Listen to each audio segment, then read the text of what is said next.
We're going to look at this morning, well, we are going to look at this Kansept Goblin XL. It's a Marshall Noble design, and I'm not sure how I feel about it. So it's first day in pockets, so you guys know how that works. We're going to take a quick look at it, and I'm going to tell you what I've noticed since I started carrying it yesterday about this time. So yeah, guys, you know what we're going to do. We're going to look at it from above, but we're not going to do it here, and we're not going to do it yet. So you guys turn down the volume, because here comes a little bit of music.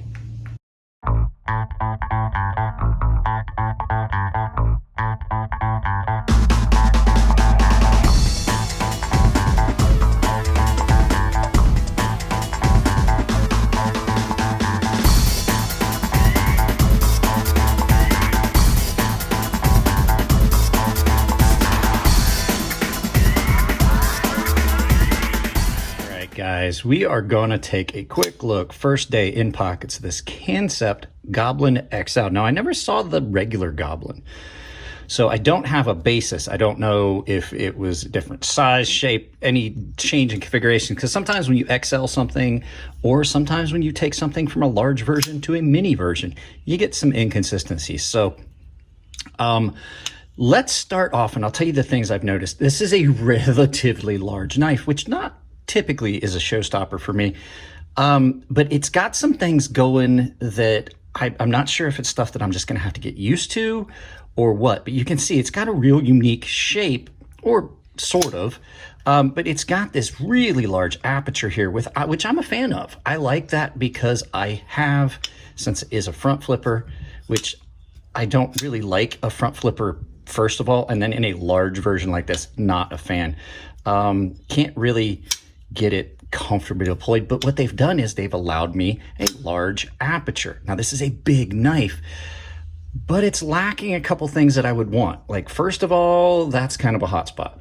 It's not as bad as that, what was it, the Vero that I had out the other day, but you're way back here.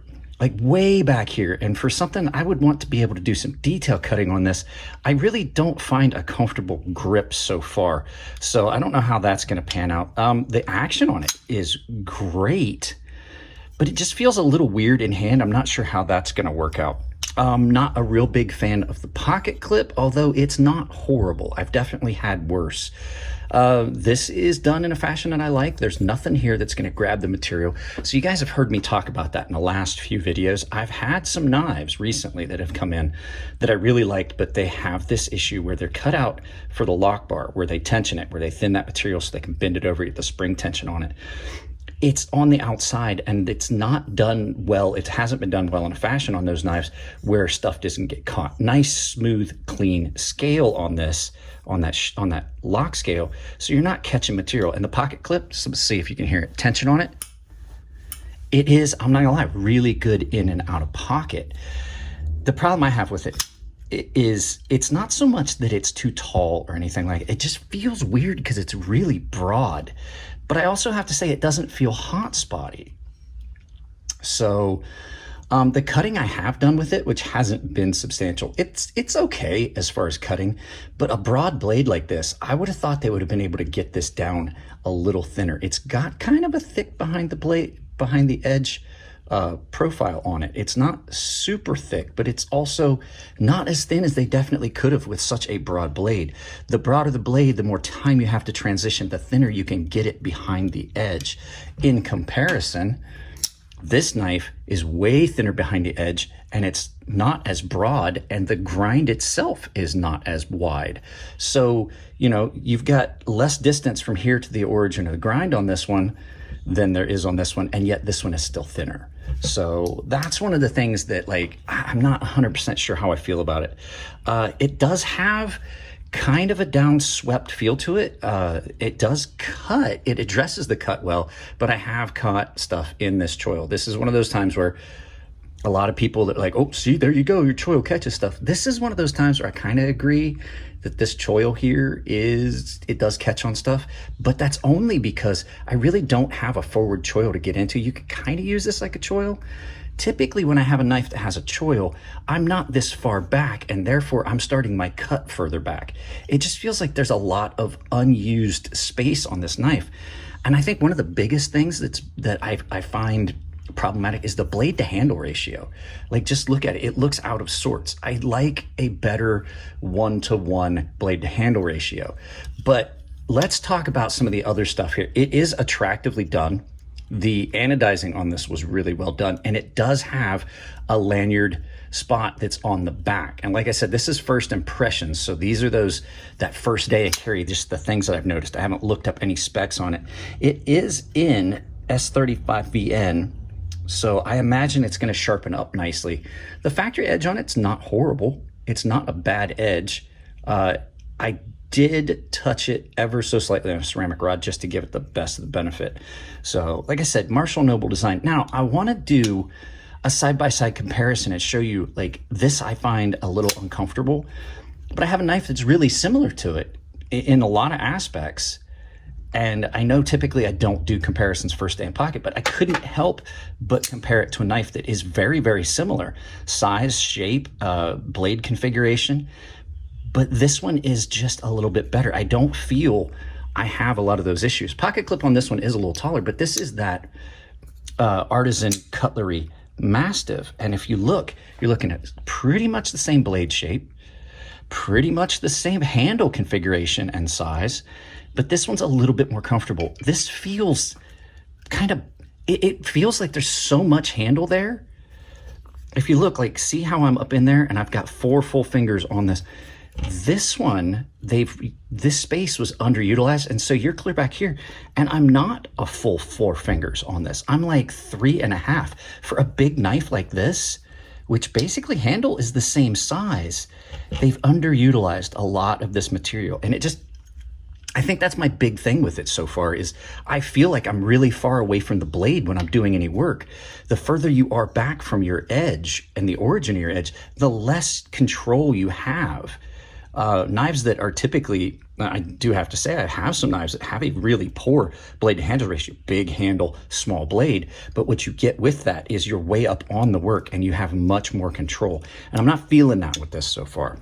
So there's a lot of, in my opinion, wasted space here where this, look at how much of that blade tang is still there.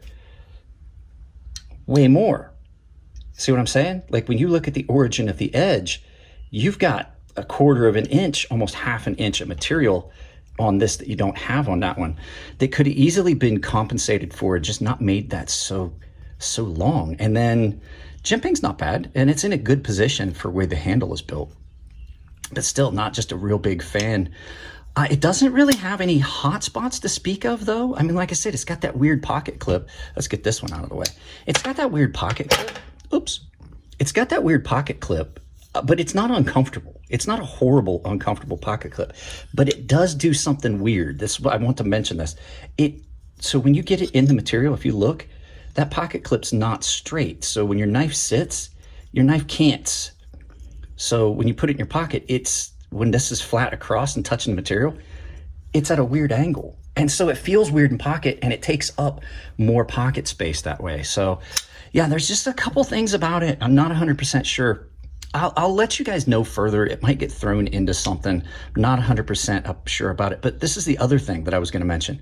So see how big that fuller is, and it looks cool when it's open, but when you close it, there's a good chunk of that that's down inside. That doesn't make sense to me, because now it's unutilizable space.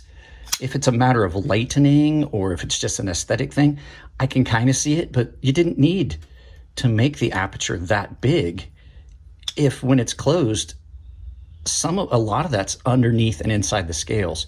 So I'm not sure yet. I'm not 100% sure. Last thing, I wish, if you look at this, like, see how this is scalloped out? Where I'm going for the thumb full, I'm up here is for my thumb hold on this. These are both the same on both sides. One is not any taller than the other one. And so I don't have as good access, and it's all the way back here. So you can't use this to unlock it. This is past that point. I wish it was a little further forward, and then this side was lower and this side was taller. So yeah, it's got some issues so far. We're gonna see. I'm not sure if we're going to do a full review of this. If it just comes out that I just don't like it, if I don't see anything like glaringly horrible about it, like I did with the Vero engineering, like there were so many things that were wrong with that, I had to do a review. If it just comes out that I'm just going to like, it's going to be a meh, I might not do a full review because those usually don't do well on the channel. But like, if you like this knife, I can kind of understand why. I just wish there was a little bit more versatility in the carry. You're pretty limited on handhold. You're like there's a lot of wasted space, things like that. So just a real quick first day in pockets, guys. Let's turn this around, do some final thoughts so you guys can get on about your day. So yeah, guys, not super impressed. I'm kind of disappointed because I love Kansept knives so far. A lot of their stuff is really, really good. And I'm not saying that this isn't a good knife. I'm just saying right now, at first impressions, I don't think it's a knife for me. It's got too many things about it that are things that I just don't like. And that's why I kind of, even in a first impressions, made a comparison to a knife that's really similar, but in my opinion, better for me. So I don't know if it turns out that it's just like, if it turns out that it's going to wind up being a really bad review, we'll see how that pans out, but we'll see. I don't think it's going to be a bad review. I just think it's going to be a knife that's not for me. I'm pretty sure of it already first day in pockets. So, but sometimes over that period of 2 weeks, your thoughts can change. Guys, that's it on this one. I love y'all. Keep it clean. And that's not how we do this one. If you want to support the channel, it's as simple as like, share, subscribe, drop a comment, hit that bell icon. If you do hit the bell icon, make sure that you've got notifications turned on your device, or you're not going to get the 2, sometimes 3 items I post up a day, usually 2 videos or a video in a live feed, and a lot of times a midday short. Other ways you can support the channel if you want to is they're all in the description down below. They're all financial ways. I have a membership that gets you in on tier-based benefits. Pick the tier that fits you best, that gets you what you want out of the membership, but everyone saves $5 off my sharpening service. Everyone has access to my gilded server, and if you're a premium tier member, you have access to a sharpening tutorial series. Other ways you can do it, I have a bunch of affiliate links down below. The big 2 that I really want to point out are the Blade HQ and Coffee Brand Coffee. Those are my 2 newest and biggest ones. Coffee Brand Coffee is just coffee, no politics, no pandering. You know that money all goes into the coffee, and they're supporting fellow small YouTubers like me. And Blade HQ, you can find pretty much anything you see on the channel there. Other ways you can do it, the final way, I have got a merch store. This is some of the old school merch, the first run of merchandise I ever did, but the current merchandise store has newer designs, and I have a coupon code set up there that works anywhere on Ember Shirt Co.